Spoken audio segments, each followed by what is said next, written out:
Okay, I'm just going to present the screen and we'll start.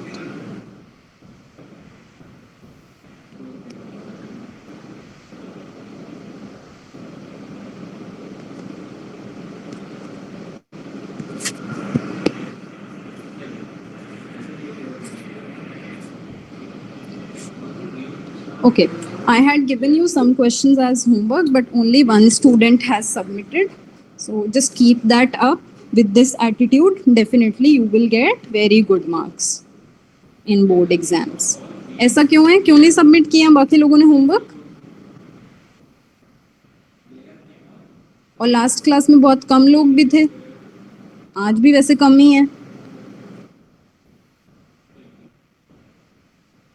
Now I expect everybody to complete the homework given in the last class and submit to me today itself after your classes are over. शाम तक सब लोग submit करेंगे. Okay. Now we are going to discuss question number 17. इस type के questions भी पूछे जाते हैं जिसमें you have to find the value of the missing variables. Okay, with a condition given to you. So here let us begin. Find the relationship between a and b so that the function defined by this is continuous at x equal to 3. So since the function is continuous at x equal to 3, what can you say from that? Definition use करके मुझे बताइए कि अगर function 3 पे continuous है, what can you say?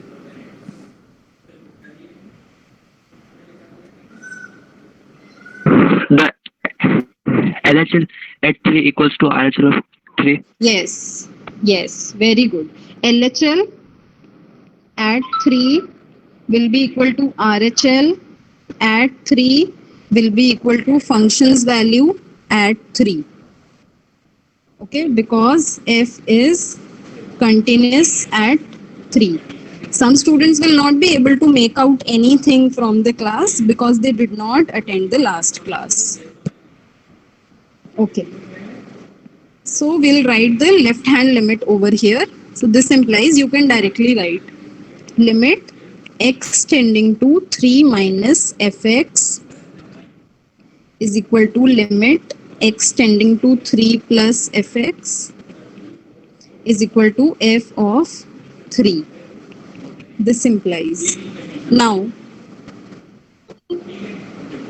what will be the definition for the first limit? For left hand limit, what will be the definition?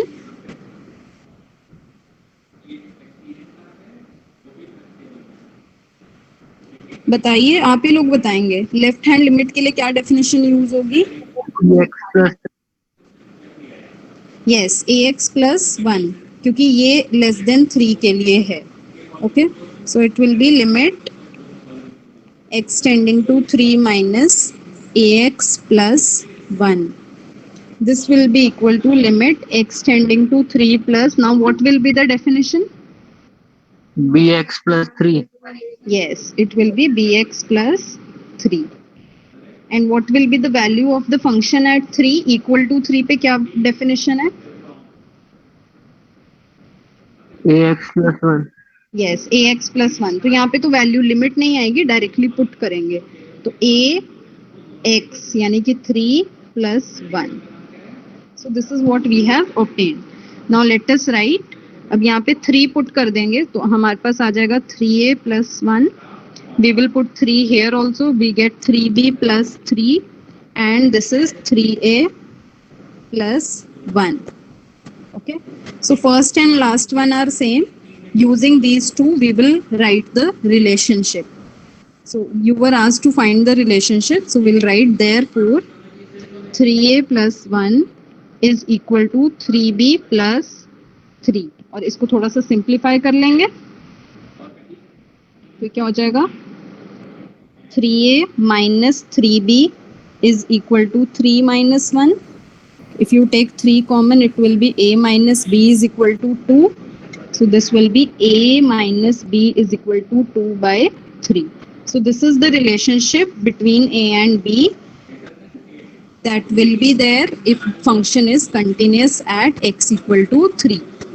Such questions are definitely asked in exam. I am saying again and again, continuity is slightly theoretical, but one question will definitely be there in your board exams from continuity. Okay, so these were the basics of continuity. ठीक है, कैसे कैसे questions पूछे जाते हैं, आपसे पूछा जा सकता है कि किसी एक पॉइंट पे आप कंटिन्यूटी चेक करिए, आपसे पूछा जा सकता है कि पूरे के पूरे फंक्शन की कंटिन्यूटी डिस्कस करिए, उसमें वन पॉइंट पे चेक करना सफिशिएंट नहीं होता है, आपको बाकी सब पॉइंट्स पे चेक करना होता है, एक जनरल पॉइंट सी लेकर। और मैंने लास्ट क्लास में बताया था कि जहां आपकी डेफिनेशन चेंज हो रही होती है, जैसे यहाँ 3 पे चेंज हो रही थी, उन पॉइंट्स पे चेक करना कंपलसरी होता है, सेपरेटली LHL RHL निकाल के। Okay, and we have also seen how to find relationship type of questions इस तरह के. Okay, now the next theorem that we are going to see is this. ठीक है, ये एक इम्पॉर्टेंट रिजल्ट है जो आपको क्वेश्चन सॉल्व करने में हेल्प करेगा, और इसके अलावा एक दो चीजें हम और लिखेंगे, then the work will become simpler. The theorem says suppose f and g are two real functions and they are continuous at c. ठीक है, तो हमारे पास जैसे आपके पास लिमिट वाला होता था ना लास्ट क्लास में, जब आपने क्लास 11 में देखा था कि कोई भी दो फंक्शंस हैं, अगर f और g फंक्शन है तो f प्लस जी भी फंक्शन होगा, f माइनस जी भी फंक्शन होगा, f into g is also a function and f divided by g is also a function provided g is not zero. तो उसी तरह की चीज यहाँ है, यहाँ क्या कह रहे हैं, अगर f और g दो फंक्शन है और वो c पे कंटिन्यूस है तो f प्लस जी भी कंटिन्यूस होगा, f माइनस जी भी कंटिन्यूस होगा, f इंटू जी भी कंटिन्यूस होगा उसी पॉइंट पे, और f डिवाइडेड बाय g भी कंटिन्यूस होगा provided this is not zero. ठीक है, this is called algebra of continuous functions. ठीक है, अब ये हम क्यों पढ़ रहे हैं, क्योंकि इससे हमारे बहुत सारे क्वेश्चंस बहुत इजीली सॉल्व हो जाते हैं. जैसे एग्जांपल के लिए मैं बोलूँगी कि लिखेंगे नहीं है हम, but just like that, suppose I से x square plus 4x continuous है या नहीं है बताओ, तो हम बोलेंगे कि this is a polynomial function, it is continuous. This is a linear function, और ये भी एक टाइप का वैसे तो पॉलिनोमियल फंक्शन ही है, this is also continuous, so their sum will be continuous. इसके साथ मैं साइन एक्स भी लगा देती हूँ, तो मैं कहूँगी साइन एक्स कंटिन्यूस है, तो तीनों का सम कंटिन्यूस हो जाएगा. ऐसे ही डिवाइड में हो जाता है, sine x upon mod x, तो मैं बोलूँगी ये कंटिन्यूस है, मॉड फंक्शन भी कंटिन्यूस होता है, तो डिविजन भी कंटिन्यूस हो जाएगा, एक्सेप्ट एट दोज पॉइंट्स जहाँ पे जीरो हो रहा है फंक्शन. तो ये इसका यूज होता है, पर हम अभी क्वेश्चंस में देखेंगे कि इसको यूज कैसे करना है. ठीक है, कुछ इंपॉर्टेंट जो रिजल्ट्स हैं जो बार बार आप कहीं पे भी डायरेक्टली लिख के यूज कर सकते हो, पर डिपेंड करेगा मार्क्स पे. जैसे 1 मार्क का क्वेश्चन है तो डायरेक्टली लिख सकते हो. 4 नंबर का क्वेश्चन है, अगर आपको 4 मार्क्स के क्वेश्चन में ये पूछा है कि x cube plus 4x square plus 3,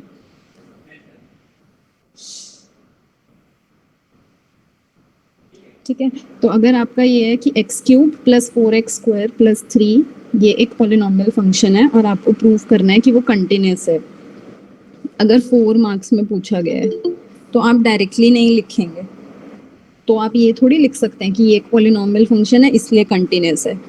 so that will be written if it is asked for 1 mark. ठीक है, तो ये जो मैं आपको अभी नीचे तो कुछ चीज़ें लिखवा रही हूँ, ये अगर 1 मार्क में पूछा जाता है तो यूज़ करेंगे आप, या 2 मार्क्स में. ठीक है, तो ये होता है कि पॉलिनोमियल फंक्शंस आर कंटिन्यूस, जितने भी पॉलिनोमियल फंक्शंस होते हैं वो कंटिन्यूस होते हैं. इसके अलावा रैशनल फंक्शंस भी कंटिन्यूस होते हैं जहाँ पे भी वो डिफाइंड है. रैशनल फंक्शंस आर कंटिन्यूस, क्योंकि रैशनल फंक्शंस कैसे बनते हैं, एक पॉलिनोमियल के नीचे दूसरा पॉलिनोमियल, तो अगर दोनों कंटिन्यूस हैं तो उनका कोशेंट भी कंटिन्यूस हो जाता है. ठीक है, उसके अलावा मैंने आपको लास्ट टाइम बताए थे कि जो स्टैंडर्ड फंक्शंस हैं आपके, आइडेंटिटी फंक्शन, मॉड्यूलस फंक्शन, ठीक है, और कौन सा फंक्शन होता है जो कंटिन्यूस होगा, आइडेंटिटी फंक्शन, मॉड्यूलस फंक्शन, और बताइए. और ग्रेटेस्ट इंटीजर तो कंटिन्यूस नहीं होता है ना, आपने देखा है इसके ग्राफ, साइन कॉस टेन. हाँ, साइन कॉस टेन कैसे कंटिन्यूस होगा मैम इन इट्स डोमेन. हाँ, डोमेन. नहीं, लेकिन tan का डोमेन क्या है? tan का डोमेन भी तो रियल नंबर्स ही होंगे। मैम अगर 0 to पाई ले यानी पीस वाइज बना दे तो वो कंटिन्यूस हो हाँ, सकता है ना। रिस्ट्रिक्टेड डोमेन्स में, लेकिन sin x और cos x through out continuous है, तो हम यहाँ sin और cos ही लिखेंगे। ठीक है, हम रिस्ट्रिक्टेड वाले नहीं लिख रहे हैं। ऑब्वियसली अगर आपके पास ये एक ग्राफ है, ऐसे है, यहाँ से ब्रोकन है जगह जगह से, पर अगर मैं सिर्फ एक लिमिटेड पोर्शन की बात करूँ तो वो कंटिन्यूस हो सकता है। ठीक है, पर हम कंटिन्यूस इन जनरल बोल रहे हैं कि throughout the whole domain it is continuous. ठीक है, तो ये सारे फंक्शंस कंटिन्यूस होते हैं। ठीक है, तो ये आप 1 मार्क के क्वेश्चंस में डायरेक्टली यूज कर सकते हैं, लेकिन 4 नंबर के क्वेश्चन में ये नहीं करना है, सब कुछ लिख के करना है। ठीक है,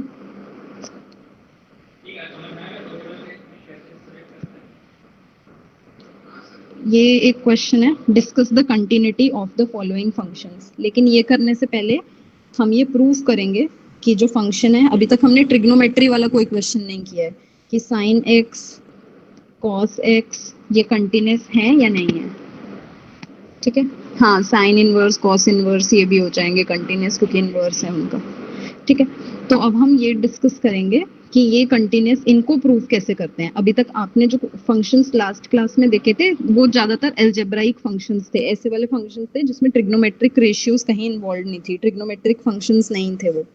अब हम ट्रिग्नोमेट्रिक फंक्शंस देखेंगे, how do we show that particular trigonometric functions are continuous. तो हम मेनली हमें साइन कॉस,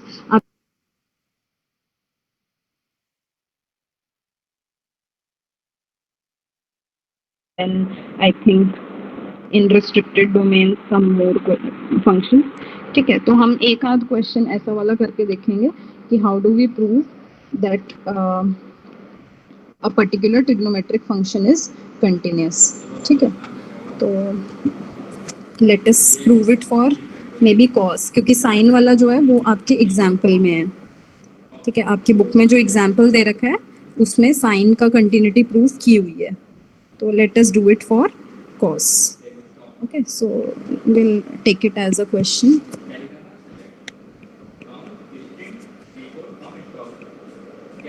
Discuss continuity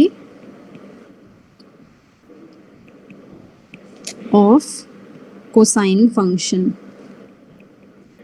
ठीक है, हमें देखना है कि ये कंटिन्यूस है या नहीं है, और है तो कहाँ कहाँ कंटिन्यूस है। ठीक है, so this is the question. ऐसा क्वेश्चन ज़्यादातर 4 मार्क्स में ही पूछा जाता है, और डिपेंड करता है वैसे एग्जामिनर पे, 2 मार्क्स में भी पूछ ले तो हम कुछ कर नहीं पाएंगे। Okay, so what we will do is, first of all we will define the function. ठीक है, प्रॉपर्ली उसे लिखना होगा क्योंकि इसमें तो यहाँ कुछ नहीं लिखा है, so you will write this properly. So in the solution, first of all we will write let, इसको नाम देंगे f या नहीं, f नहीं देते हैं, ऐसे नॉर्मली लिख देते हैं। cos function, okay, we will take an arbitrary point c।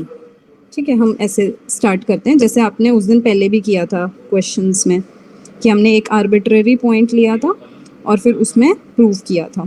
ठीक है, तो हम लेंगे, we know that domain of cos function is R. ठीक है, हमें पता है सारे रियल लाइन पे ये डिफाइंड होता है। ठीक है, तो हम लेंगे, हाँ, इसको डिफाइन भी कर लेते हैं, let f from r to r ही लिख देते हैं, तो we know that the values are always between 0 and 1 inclusive. ठीक है, let from r to r be defined as fx is equal to cos x। ठीक है, अब हम यहाँ से ये ऊपर वाला आप चाहें तो छोड़ दीजिए क्योंकि अब हमने ये ऐसे फॉर्म में लिख दिया। ठीक है, let f from r to r be defined as this. Now let c belonging to r be any number. ठीक है, हमने कोई भी एक एलिमेंट ले लिया और हम इस एलिमेंट पे इसको कंटिन्यूस प्रूव कर देंगे तो हम फिर कह देंगे कि it is continuous through out its domain. ठीक है, तो कंटिन्यूटी के लिए आपको याद होगा हमने लास्ट क्लास में डेफिनेशन डिस्कस की थी कि क्या होती है कि limit x tending to C F X should be equal to F of C. ये हमें प्रूव करना है। ठीक है, ये तो रफ में मैंने साइड में सिर्फ एक्सप्लेनेशन के लिए लिखा है। So will start with the limit. So limit x tending to c f x, ये हमें कैलकुलेट करना है। So will write limit x tending to c, f c की जगह पे आ जाएगा cos x। ठीक है, अब यहाँ पे एक छोटा सा जो स्टेप इन्वॉल्व है वो हमें याद रखना है, उसके बिना आप ये प्रूव नहीं कर पाएंगे।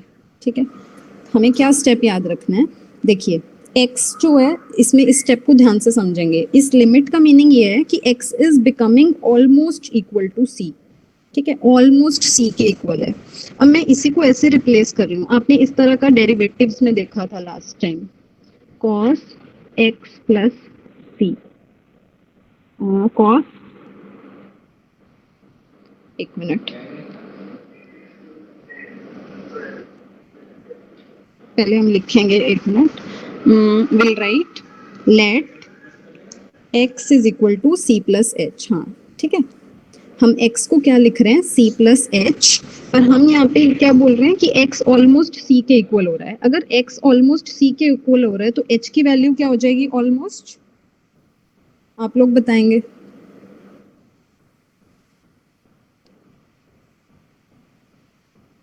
बताइए। Tends to 0। हाँ ठीक है, देखो ऐसा वाला कॉन्सेप्ट आपने डेरिवेटिव्स में क्लास 11 में यूज किया था। देखो क्या कर रहे हैं हम, दोबारा से एक बार देख लो, यहाँ पे हमने सिर्फ ये लिखा है, अब हम कुछ रिप्लेसमेंट कर रहे हैं। अब ये क्यों कर रहे हैं, ये इस क्वेश्चन को सॉल्व करने की ट्रिक है, इसके बिना ये सॉल्व नहीं हो पाएगा। तो हम क्या कह रहे हैं कि let x is equal to c plus h. ठीक है, तो हम यहाँ पे x की जगह पे c प्लस एच लिखेंगे, पर अगर x अगर c प्लस एच है और हम यहाँ बोल रहे हैं कि x और c ऑलमोस्ट इक्वल हैं, तो यहाँ पे ये ऑलमोस्ट अगर इक्वल हैं तो h को ऑलमोस्ट 0 होना पड़ेगा।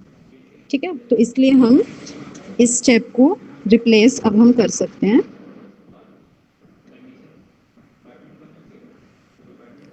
तो ये हो जाएगा limit h tending to 0 cos, और x की जगह पे अभी हमने जो बोला c प्लस एच लिख देंगे। ठीक है, ये स्टेप समझ में आया। Yes, ये ma'am. बताइए, ठीक है, सबको ये समझ आना चाहिए, ऐसे ही साइन का प्रूव होता है फिर। ठीक है, ये हो गया। अब देखो क्या करेंगे, यहाँ पे cos की आइडेंटिटी यूज करेंगे, यहाँ पे लिख देते हैं then h will tend to 0। ठीक है, हाँ अब इसमें हम cos की आइडेंटिटी यूज करेंगे, cos x c plus h. तो cos c प्लस एच को रिप्लेस करिए आइडेंटिटी यूज करके। What will be the identity here, फटाफट बताइए। cos x प्लस y का फॉर्मूला क्या होता है, cos x cos y minus sin x sin y। हाँ बाकी लोगों को नहीं याद है ना, cos x cos y यानी कि cos c cos h minus cos c sorry sin c sin h। ठीक है, ये आइडेंटिटी होती है। अगर भूल गए हैं तो एक बार रिवाइज करना है। ठीक है, ये हमने रिप्लेस कर दिया। ठीक है, अब आपने अलजेब्रा ऑफ लिमिट्स में पढ़ा ही था कि हम इसमें क्या कर सकते हैं। Just a second, algebra of limits में हमने पढ़ा है कि हम इसे रिप्लेस कर सकते हैं, लाइक सॉरी लिमिट को दोनों पार्ट्स के साथ ले सकते हैं। जैसे इस लिमिट को मैंने cos c और cos h के साथ लूंगी और फिर sin c and sin h के साथ लूंगी। ठीक है, so what this will become, this will be limit h tending to 0 cos c cos h और minus limit h tending to 0 sin c sin h। मुझे पता है ये टॉपिक बहुत ज़्यादा इंटरेस्टिंग नहीं है, पर पढ़ना तो है, इसके आगे जो टॉपिक्स हैं वो काफ़ी अच्छे हैं। ठीक है, अब यहाँ पे आप बताइए, अगर h ऑलमोस्ट 0 हो गया तो इसकी वैल्यू क्या हो जाएगी, फटाफट बताएंगे।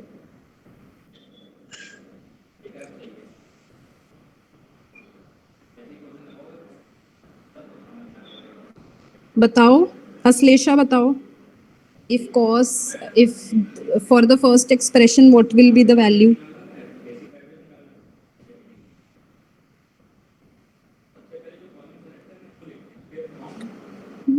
अरे आंसर ही नहीं दे रहे हो कोई भी। देखो कुछ नहीं कर रहे cos हैं c। हम। हाँ cos c होगा। देखो यहाँ पे क्या कर रहे हैं, h 0 हो रहा है, तो अगर h यहाँ 0 हो गया तो cos 0 हो जाएगा। तो cos 0 क्या होता है, 1 हो जाएगा, तो सिर्फ cos c तो बच जाएगा। ठीक है, नहीं समझ में आता है तो लिख के देख लो, ऐसे लिख लो cos c cos 0 माइनस, ऐसे ही h को 0 लेना है यहाँ पे, तो ये हो जाएगा sin c sin 0। तो cos 0 1 होता है, तो cos c into 1 minus sin c into 0, तो हो जाएगा cos c माइनस 0 यानी कि cos c। ये हमारी लिमिट आ गई। ठीक है, अब हमने यहाँ रफ में लिखा था कि लिमिट निकालनी होती है और फंक्शन की वैल्यू c पे निकालनी होती है। So let us find functions value at c and f of c is equal to cos c। तो ये वैल्यू और ये वैल्यू दोनों सेम आ गई, तो इसलिए क्या होगा, ये फंक्शन जो है c पे कंटिन्यूस है। तो हम लिखेंगे since limit x tending to c cos x, cos नहीं लिखती हूँ मैं, f लिख दे रही हूँ, f x is equal to f c, f is continuous at c। ठीक है, अब c जो था वो कोई भी आर्बिट्ररी पॉइंट था, तो इसलिए हम कह सकते हैं therefore cos x is continuous for all c belonging to r। ये फॉर ऑल का सिंबल है, पहले भी बताया था। ठीक है, बिल्कुल इसी तरह से हम sin x को भी कंटिन्यूस प्रूव कर सकते हैं। ठीक है, तो अगर वो दोनों कंटिन्यूस हैं तो उनका सम, डिफरेंस, प्रोडक्ट, कोशेंट सब कंटिन्यूस हो जाएंगे। तो वही नेक्स्ट क्वेश्चन है। ठीक है, क्वेश्चन ए में क्या बोला है, जैसे इसको लिखेंगे कैसे, discuss the continuity of the following functions. अब डिपेंड करता है कितने मार्क्स का है। अगर यही क्वेश्चन 6 मार्क्स का है तो दोनों की कंटिन्यूटी शो करेंगे, 4 मार्क्स का है तो भी दोनों की कंटिन्यूटी शो करेंगे, और फिर बोलेंगे कि अब उनका सम भी कंटिन्यूस होगा। और अगर 1 मार्क में ये क्वेश्चन पूछा जाता है तो आप क्या बोलेंगे कि since sin x and cos x are continuous, therefore sin x plus cos x, sin x minus cos x, सारे ही पार्ट्स हो जाएंगे, and sin x dot cos x are continuous। ठीक है, ये समझ में आया? कोई डाउट है तो पूछो। No ma'am. ये नो मैम इतने अच्छे से बोला है कि समझ में आ गया है, या इसका मतलब ये है ये सार्कास्टिकली नो बोले जा रहे हो? मैम आ गया समझ, बहुत ही। किया हाँ बताओ। ये sin x और cos x को मल्टीप्लाई क्यों किया? ये क्वेश्चन है ना, क्वेश्चन में क्या बोला है कि ये कंटिन्यूस है या नहीं है, ये है या नहीं है, ये है या नहीं है, तो मैंने तीनों एक साथ लिख दिए कि अगर ये दोनों कंटिन्यूस है तो इनका सम, डिफरेंस और प्रोडक्ट सब कंटिन्यूस है। अच्छा ओके। ठीक है, मैम डाउट है। हाँ बताओ। मैम वो पहले क्वेश्चन में हमने x is equals to c plus h किया था। मैम मैंने ऐसे किया था कि LHL x is equals to c plus h, sorry c minus h, और RHL में x equal to c plus h, हाँ, दोनों वो भी कैसे ठीक कर सकते हैं? हाँ हाँ, तुमने ये किया होगा ना, पहले LHL निकाला, फिर RHL निकाला, और उसके बाद फंक्शन की वैल्यू निकाली।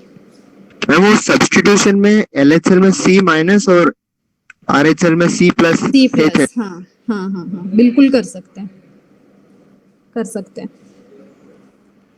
ठीक है, चलो नेक्स्ट क्वेश्चन करेंगे, इसमें ट्रिग्नोमेट्री इन्वॉल्व है। ठीक है, क्वेश्चन है find all points of discontinuity of f where f is this function. तो बताना है ये फंक्शन कहाँ कहाँ डिसकंटिन्यूस है। तो डिसकंटिन्यूस अगर फाइंड 0 करना है माइनस 1। हमें चेक करना होगा। ठीक है, कैसे चेक करेंगे, -1 पे डिसकंटिन्यूस क्यों होगा? मैम वो क्रिटिकल पॉइंट्स। पता नहीं, मुझे तो नहीं लगता -1 पे डिसकंटिन्यूअस होगा। एनीवेज हम चेक करेंगे, कैसे चेक करेंगे? पहले x लेस देन 0 के सारे पॉइंट्स चेक करेंगे। देखो 3 केसेस बनेंगे इसमें भी, ठीक है। केस 1 बनेगा, कोई भी पहले एक आर्बिट्ररी पॉइंट लेंगे हम c, let c be any real number, ठीक है। तो 3 केसेस बनेंगे। केस 1 होगा c is greater than 0, case 2 होगा c इज लेस देन 0 और केस 3 होगा एट 0 या c इज इक्वल टू 0, ठीक है। तो हमें ये तीनों केसेस में चेक करना होगा कि कंटिन्यूअस है या नहीं है, और फिर जहां कंटिन्यूअस नहीं होगा वहां पे यानी कि डिसकंटिन्यूअस है, ठीक है। तो हम एक एक करके स्टार्ट करते हैं, ठीक है। प्रॉपर्ली लिख देती हूँ। आप लोगों की नेक्स्ट क्लास कितने बजे से है?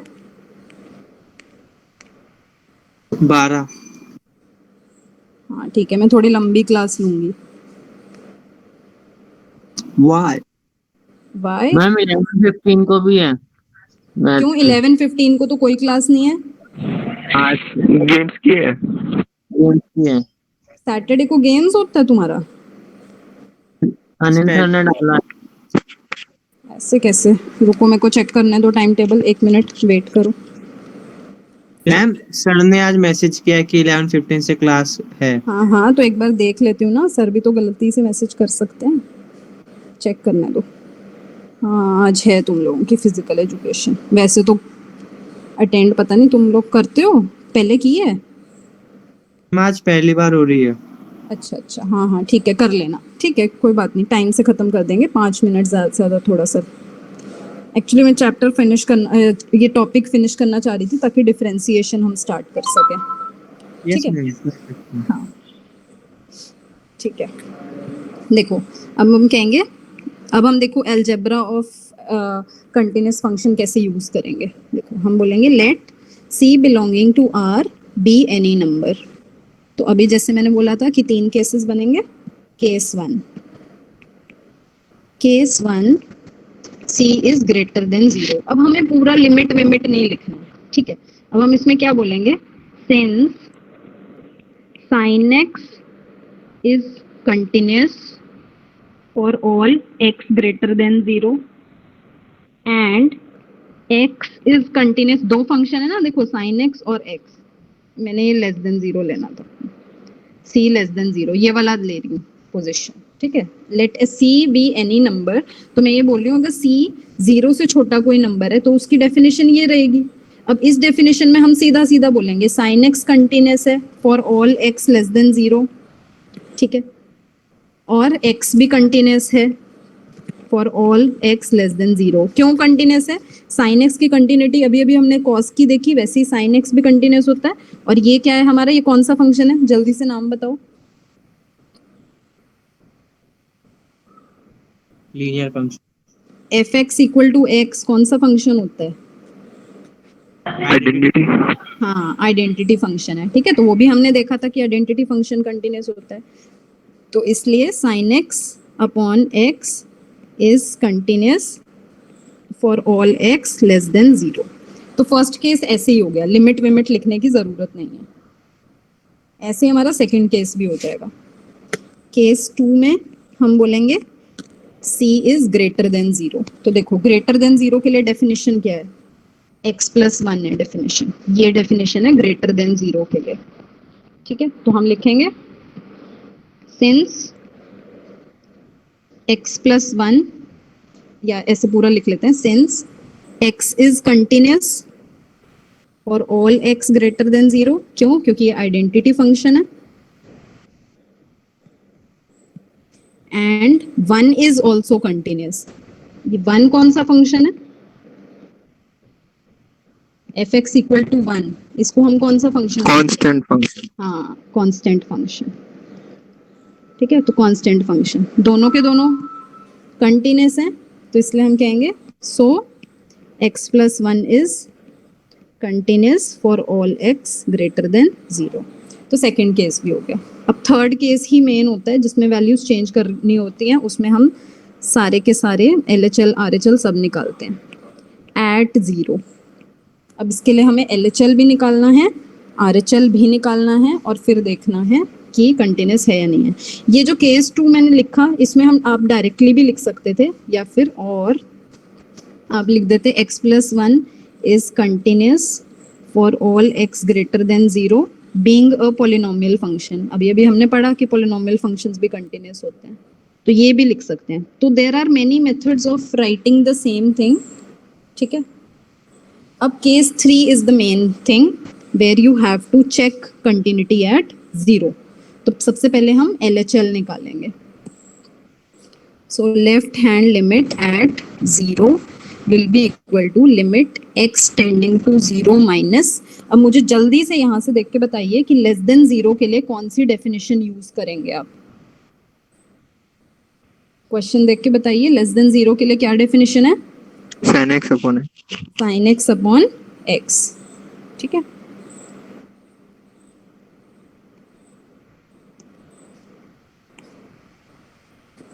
तो हम यहाँ लिखेंगे limit x tending to 0 minus f(x), ठीक है।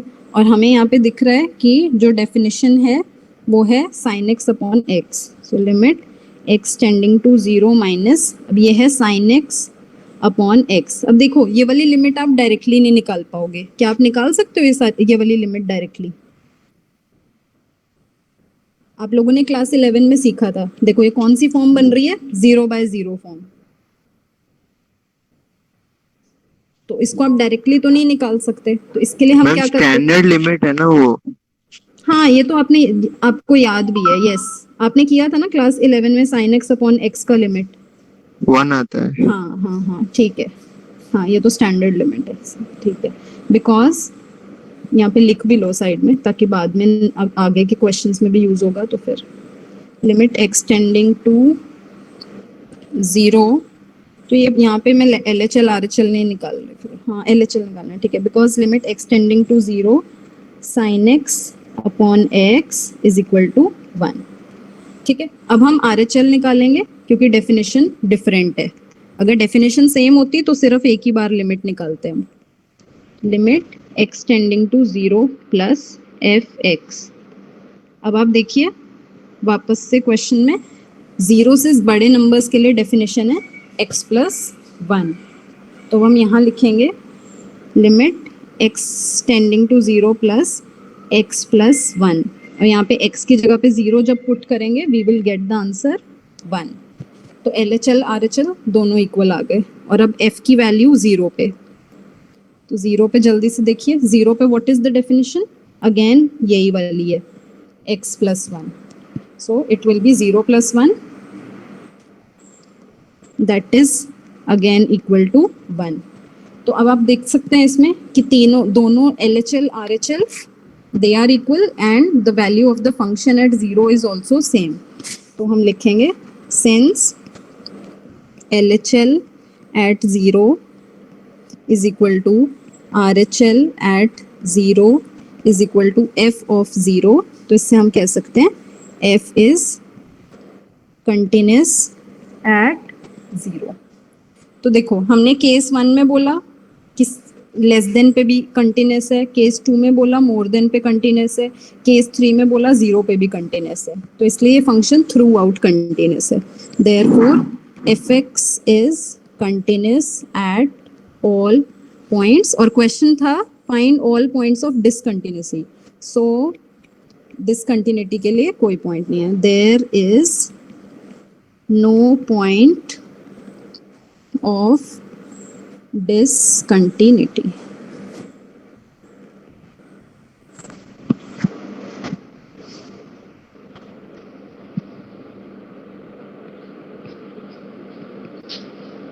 ओके तो लिखने में बहुत बोरिंग है but otherwise you have to like learn how to right,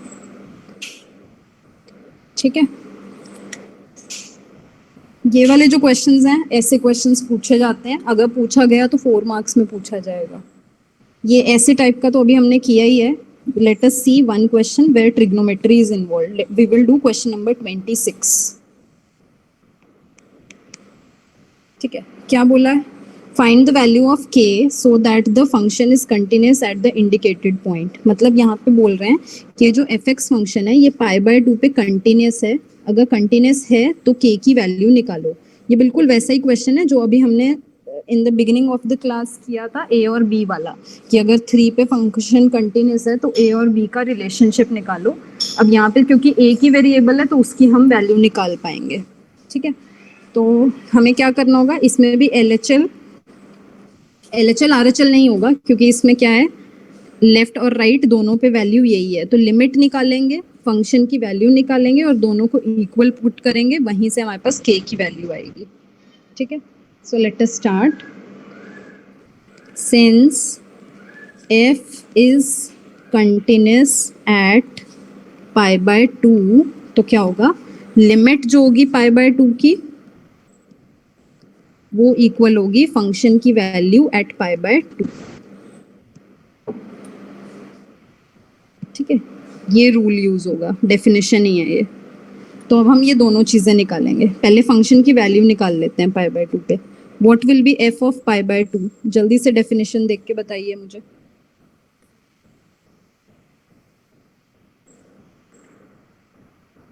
three. हाँ, π/2 पे वैल्यू दी है ना 3, तो π/2 पे वैल्यू हो जाएगी 3। अब लिमिट निकालना ही इस क्वेश्चन में मेन टास्क है। ठीक है, ये क्लास 11 में आपने इस तरह की चीजें देखी थी पर भूल गए होगे डेफिनेटली। ठीक है, इसमें मेन टास्क जो है वो लिमिट निकालना ही है, उसी के ज्यादा मार्क्स होंगे क्योंकि बहुत सारे स्टेप्स में निकलेगा, एक बार में लिमिट एकदम से नहीं आएगी। ठीक है, सो लेट अस सी, क्योंकि इनडिटर्मिनेट फॉर्म यहाँ पे बन जाएगी। So now limit x tending to π/2 fx। ठीक है, यानी कि π/2 के इक्वल नहीं है तो कौन सी डेफिनेशन यूज करेंगे, ये वाली, k cos x upon pi minus 2x। तो हो जाएगा k cos x upon π/2 sorry pi minus 2x, और यहाँ पे लिमिट। अब देखो क्या होगा, अगर हम न्यूमरेटर में x को π/2 रखते हैं तो cos π/2 की वैल्यू 0 होती है, तो हमारा न्यूमरेटर भी 0 हो जाएगा। और डिनोमिनेटर में π/2 रखती हूँ मैं अगर x को, तो 2 इंटू π/2 ये कैंसिल हो जाएगा, तो पाई माइनस पाई भी 0 हो जाएगा। तो ये 0/0 फॉर्म बन जाएगी, और 0/0 फॉर्म को हम इवेल्युएट नहीं कर सकते। तो इसलिए हमें क्या करना होता है, हमें फंक्शन को किसी दूसरे तरीके से लिखना पड़ता है ताकि हमें जो भी चाहिए वो हमें मिल जाए। तो ऐसे वाले में हम, जो अभी हमने साइन वाले में यूज किया था, x को हमने क्या किया था, x को c प्लस h रख दिया था। ठीक है, तो यहाँ पे भी हम यही करेंगे, x को हम यहाँ रख देंगे, c प्लेस पे क्या है हमारा नंबर π/2, तो π/2 प्लस h लिख देंगे और फिर वहां से हम बहुत इजीली सॉल्व कर पाएंगे। ठीक है, तो हम कहेंगे let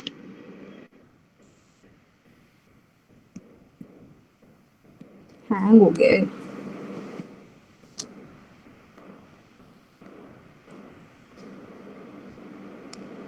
just a second please.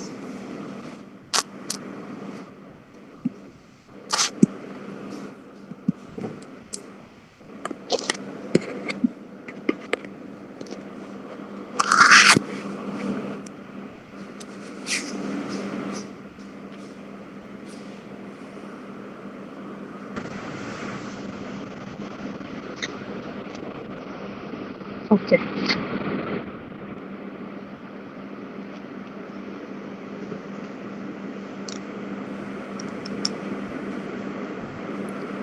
ठीक है, बस ये क्वेश्चन करेंगे और एक छोटा सा रिजल्ट बताना है। बस 5 मिनट एक्स्ट्रा पढ़ लो प्लीज। Okay ma'am. मैम के -6 आया। हाँ, -6 आएगा शायद। ठीक है, अब देखो इसमें हम क्या करेंगे, जो हमने साइन वाले प्रूफ में यूज किया था कॉन्सेप्ट वही यूज करेंगे। Let x is equal to π/2 plus h। ठीक है, साइड में चाहो तो याद भी रख सकते हो कि x is equal to c plus h लिखते थे, तो यहाँ पे c की जगह पे π/2 प्लस h हो जाएगा और h विल टेंड टू 0, ठीक है, h विल टेंड टू 0। तो अब हमारी लिमिट हो जाएगी, लिमिट हो जाएगी h टेंडिंग टू 0 और f π/2 प्लस h, क्योंकि x की जगह पे हमने लिख दिया है π/2 प्लस h, ठीक है। तो अब हम यहाँ पे फंक्शन की वैल्यू अब लिख देंगे, तो ये हो जाएगा लिमिट h टेंडिंग टू 0, ठीक है। फंक्शन हमारा क्या है, k cos, ठीक है। यहाँ पे x की जगह पे अब आ जाएगा π/2 प्लस h और नीचे डिनोमिनेटर में आ जाएगा π-2 और फिर से x की जगह पे आ जाएगा π/2 प्लस h, क्योंकि हमने x को सब्सटीट्यूट किया है π/2 प्लस h, तो जहां जहां आपका x है वहां π/2 प्लस h आ जाएगा, ठीक है। अब बस इसे सॉल्व कर लेंगे, तो ये हो जाएगा लिमिट h टेंडिंग 0। अब बताइए कैसे सॉल्व होगा ये, k sin h sin x, क्या k sin x मतलब दूसरे मेथड। अच्छा, इसको नॉर्मली cos, ये मुझे आप बताओ, इसके लिए कुछ नहीं करना है, cos π/2 प्लस h क्या होता है, ये आपने cos पढ़ा था ना, h यानी cos π/2 प्लस x, इसका वैल्यू क्या होता था, sin sin x होता था, माइनस साइन x, ठीक है। तो यहाँ पे आ जाएगा माइनस साइन h, ठीक।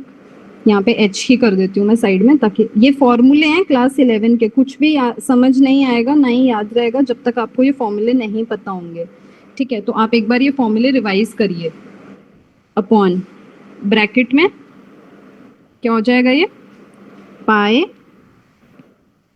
माइनस पाई माइनस 2h, ठीक है। बस ब्रैकेट को कुछ नहीं किया है, ओपन कर दिया है, ठीक है। तो ये हो जाएगा limit h tending 0 minus k sine h upon pi cancel हो जाएगा माइनस 2h, ठीक है। तो माइनस और माइनस कैंसिल हो जाएगा यहाँ, तो ये हो जाएगा limit h tending 0 k sine h upon 2h। अब बस कुछ नहीं करना है, h की वैल्यू को 0 पे टेंड कर देंगे, क्योंकि साइन में हमें 0 से प्रॉब्लम नहीं होती है, ठीक है, क्योंकि साइन में जब आप 0 रखेंगे तो साइन 0 इज 1।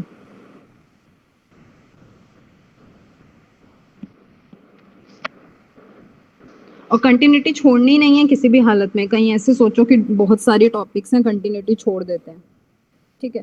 तो यहाँ पे आप h की वैल्यू जब रखेंगे तो हो जाएगा, नहीं h की वैल्यू नहीं रखेंगे, अब हम इसमें भी आइडेंटिटी यूज करेंगे, क्योंकि h अगर मैं 0 रखूंगी तो डिनोमिनेटर 0 हो जाएगा, फिर इनफाइनाइट हो जाएगा ये, ठीक है। तो अब हम क्या करेंगे, इसमें आइडेंटिटी यूज करेंगे, फॉर्मूला यूज करेंगे। तो इसमें क्या होगा, k और 2 को तो बाहर लिख सकते हैं, limit h tending to 0 sine h upon h वाली चीजें यहाँ छोड़ दी।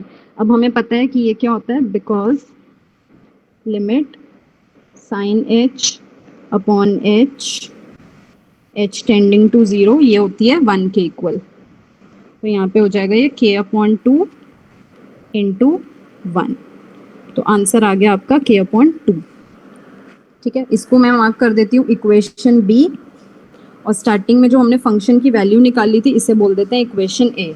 अब क्योंकि ये कंटिन्यूस है तो by equation A and B दोनों इक्वल होने चाहिए, so by equation A and B क्या होगा, k upon 2 will be equal to 3, तो यहाँ से आ जाएगा k की वैल्यू 6, माइनस 6 नहीं आएगी, 6 आएगी वैल्यू। और ये क्वेश्चन बहुत बार बोर्ड एग्जाम्स में पूछा गया है, ठीक है, समझ में आया। थोड़ा सा डिफिकल्ट इसलिए लगेगा क्योंकि आपको फॉर्मूले अभी याद नहीं है, लिमिट्स का कॉन्सेप्ट आप थोड़ा सा भूल गए होंगे जो आप क्लास 11 में पढ़ के आए हैं, पर अगर आपको सपोज फॉर्मूले कोई दे दे तो आपको मतलब मेथड समझ में आएगा कि किया क्या है। हाँ बोलिए मैम, LH रूल लगा सकते हैं? नहीं, मैम अभी 12th में नहीं है क्या सिलेबस में? नहीं, सिलेबस में नहीं है, वो सिर्फ कॉम्पिटिटिव एग्जाम के लिए आप यूज करिए, ठीक है। जो आपका नॉर्मल मेथड होता है एनसीईआरटी का वही फॉलो करिए, बोर्ड में मार्क्स काट लेते हैं बहुत सारे टीचर्स, ठीक है। चलो बस लास्ट एक टॉपिक सुन लो। लास्ट लिखना सेकंड कुछ- स्लाइड, क्या? लास्ट सेकंड स्लाइड एक बार शो करिए ना। इससे पहले वाली मैम, इससे पहले वाली? Yes ma'am wait. अरे मैं ये डाल दूंगी तुम्हारे गूगल क्लासरूम पे, डालती हूँ मैं, अगर लिखना छूट गया तो टेंशन ना लो। पर मैसेजेस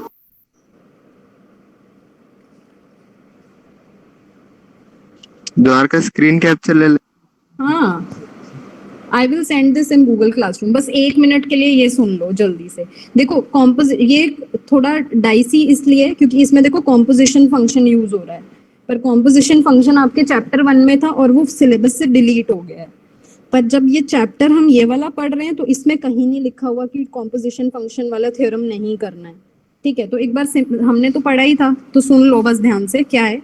कुछ नहीं है कि अगर एफ और जी कंटिन्यूस है, ठीक है, तो एफ ओ जी भी कंटिन्यूस होगा, बस इतना है।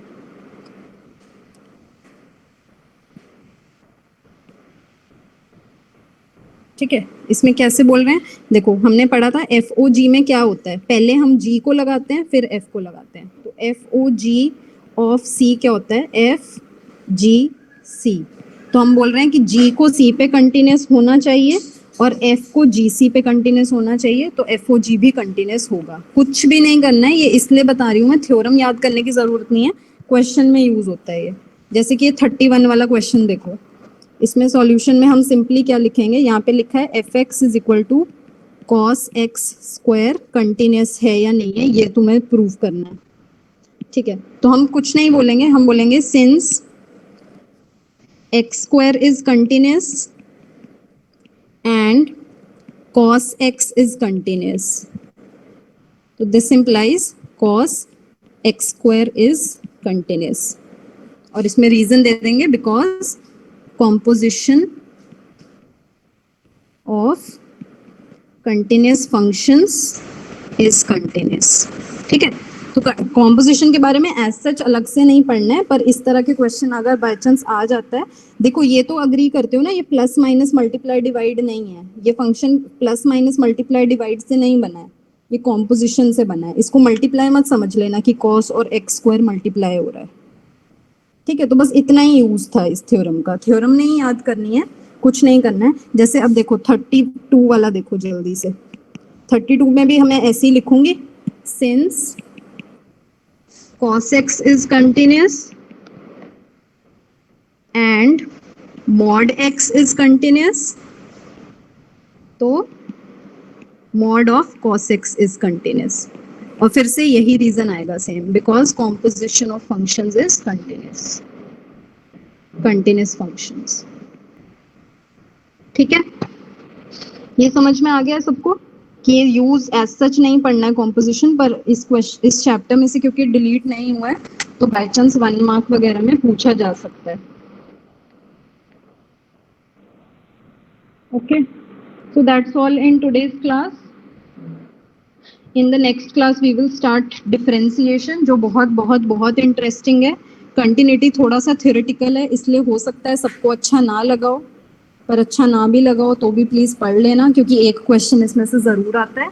और जो भी डाउट हो वो मुझसे प्लीज पर्सनली व्हाट्सएप करके पूछ लो, जितने भी क्वेश्चंस में डाउट है, ठीक है। प्लीज ट्राई करो, जितने भी क्वेश्चंस में डाउट है